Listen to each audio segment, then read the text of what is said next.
পার্বতী হঠাৎ হোস্টেলে কেন থাকবে? বাড়ি থাকতেও হোস্টেল কেন যাবে? দেখো, ও যদি বাড়িতে থেকে পড়াশোনা করে, সারাক্ষণ বাড়িতে হাজার একটা কাজ, খুটুর খুটুর করে এই আওয়াজ হবে ওই আওয়াজ হবে, পড়াশোনা করতে পারবে না। আর ওর হ্যাবিট না তুমি বদলাতে পারবে না আমি। আর পড়াশোনার জন্য তো ওকে অনেক বেশি খাটতে হবে, তাই না? হোস্টেলে থেকে ওরও বেটার পড়াশোনা করতে পারবে। আর ওর একটা স্বপ্ন আছে, ও পড়াশোনা করে বড় অফিসার হতে চায়। আমরা কেন ওর স্বপ্নের মাঝখানে আসবো বলো তো? তার থেকে বরং ওর স্বপ্ন পূরণ করার জন্য আমাদের ওকে সাহায্য করা উচিত। বোন ঠিকই বলেছে, আমি হোস্টেলে থেকেই পড়াশোনা করব। পার্বতী যে যা বলবে সেটা না বুঝেই হ্যাঁ হ্যাঁ করবে না। তোমার কি সে ভালো হবে খারাপ হবে সেটা আমি বুঝবো। আর পারো, তুই যা গিয়ে রেস্ট নে। পার্বতী, তুমি আসার পর থেকে দেবে একটু একটু করে বদলে গেছে।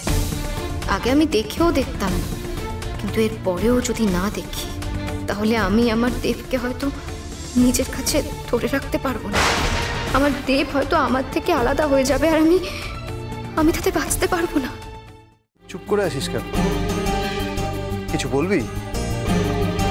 পার্বতী, বুঝলে তো, হোস্টেল নিয়ে পরে ভাবা যাবে। আগে তো তোমাকে অ্যাডমিশন টেস্টটা কমপ্লিট করতে হবে, ওটাতে কোয়ালিফাই করতে হবে। আর পরশু পরীক্ষা, যেহেতু হাতে তো একদম সময় নেই। বলো সে কি, পরশু পরীক্ষা মানে তো একদম সময় নেই। মাত্র একদিনের মধ্যেও কি করে প্রিপেয়ার হবে এটাই তো আমি বুঝতে পারছি না। আরে পারবে, নিশ্চয়ই পারবে। তুমি বলো না, পার্বতী ভীষণ ইন্টেলিজেন্ট, একদম চান্স পাবে তুমি। শোনো পার্বতী, এবার থেকে মন দিয়ে পড়াশোনা করো, তোমাকে কিন্তু চান্স পেতেই হবে।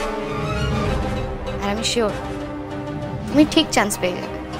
দেব, চলো, তুমি তো একটু আগে বলছিলে আমার রেস্ট নেওয়া উচিত, তুমি তো দাঁড়িয়ে আছো, চলো। এখানে দাঁড়িয়ে থেকে ওকে ডিস্টার্ব করার কোনো দরকার নেই, চলো। আমি একদমই চাই না পার্বতী হোস্টেলে যাক, কিন্তু পারোর যুক্তিটার পাল্টা কোনো যুক্তি আমার কাছে নেই। কি হলো দেব? চলো। হ্যাঁ চল।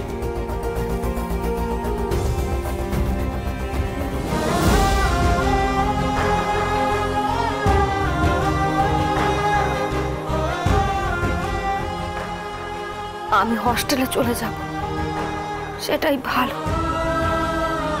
আমাকে পড়াশোনা করতে হবে, খুব মন দিয়ে পড়াশোনা করতে হবে, বড় অফিসার হতেই হবে, কলেজে ভর্তি পরীক্ষা পাশ করতে হবে।